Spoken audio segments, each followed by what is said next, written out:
మాత్రం పల్లెత్తి మాట్లాడినదా? ఏదో దినముల కొంచెం తారుమారాగినప్పుడు ఇంటి గృహ చిత్రములు ఎంతటి వారికైనా ఉన్నాయా? కోనిము పడిన వాళ్ళ పడినట్టులో కదా, అందుకే ఈ పూట దైవము ఆతరణ తారసిల్ల చేశాడు. నేను ఇందాకనే తిరుపతిపోగా నా మాట పూర్తి కానిచ్చినావుగా. చెప్పండి. ఆ తారసిల్లిన అతను బిల్వమంగళుడు. బిల్వమంగళుడనే ఏటి ఆవల కొత్తగా కర్మాగారములు, కార్యస్థానములు, మేడలు, మిద్దలు కట్టుకొని కాపురం ఉన్న వాసుదేవమూర్తి గారి కుమారుడు నా మిత్రుడు బిల్వమంగళుడు. బిల్వమంగళుడుగా బాగా ఎర్రగా మీకంటే బొద్దుగా ఎత్తుగా ఉంది వారేనా? ఆయనే. అవును, ఆయన నీవెప్పుడు చూసింది? ఒకసారి వేణుగోపాల స్వామి ఆలయమునందు కళ్యాణ సమయమున కాబోని కాంచితిని.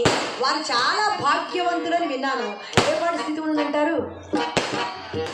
40 లక్షల వరకు ఉండనండి నా నమ్మకం. ప్రకృతి వినము ఆ దినములలో అతడే నేనే అతడు. నీవు నేను అంతకంటే ఎక్కువ.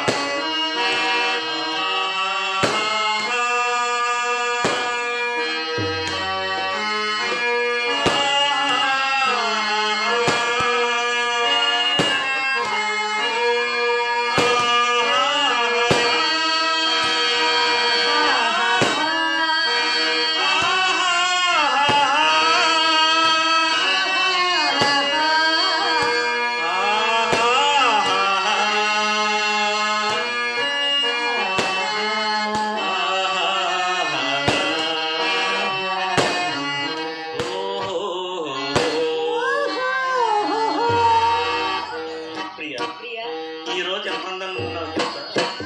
ఆకాశంలో ఉన్న నక్షత్రాలన్నీ నా కళ్ళుగా చేసుకొని నిన్నే చూడాలనిపిస్తున్నాయి. ఈ చల్లని గాలి, ఈ చక్కని తోట పక్కన నీ ఉంటే పరవశమే పరవశమే లాగా చల్లని గాలి, చక్కని తోట పక్కన నీ ఉంటే పరవశమే లాగా చల్లని గాలి.